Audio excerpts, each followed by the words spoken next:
for you. Chris Worley moving to middle linebacker was kind of a big story coming into spring. As you leave spring, how do you feel like he did their middle linebacker? I think he did a great job. What you really need is that's our quarterback on defense. And Chris is a great leader. He's vocal. He's very intelligent. He's got great football IQ. So he went in there and did a great job. Some people sometimes think that you need to be bigger and thicker to be in there, but this day and age with the game that we play, with the spread offenses, the no huddles, you don't need to be as big as you used to be. The same transitions happening in the NFL. I went from early on looking for real big, thick, muscled up Levon Kirklands in a Pittsburgh Steelers 3-4 to now you're looking for guys that can run and play and are athletes. The injuries to Malik and Barron, how were they doing before they went out? How big of a setback is that, if it is? Well, you never want them to miss game, the reps of spring ball. That's invaluable. So it's a shame they missed any. Barron got hurt real early, and that was he was just figuring out what he didn't know. You know what I'm saying? So we were at the very beginning with him. He got hurt. He missed some valuable reps. So we were disappointed that he missed those, but we are glad that in the fall he's going to get those because the surgery was needed. What exactly were the injuries? And then Malik was really having a good spring and really coming along. And then he had the same thing. So it was the right move to make at this time because they'll be back in fall camp. Were they just rotator cuffs or what?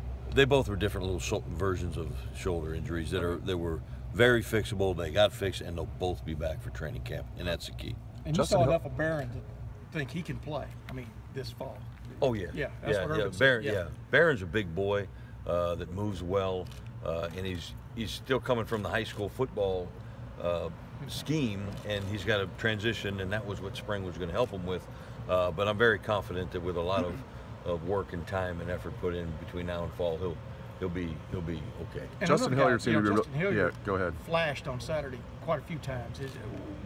Where did you see him come along this spring, and does he figure in your plans now? Yeah, Justin had a great finish to spring. He had some ups and downs like all of them do, but Justin had a really good spring game, and he's really moving. He hadn't been on the field for a long time, so he had a lot of rust to get off.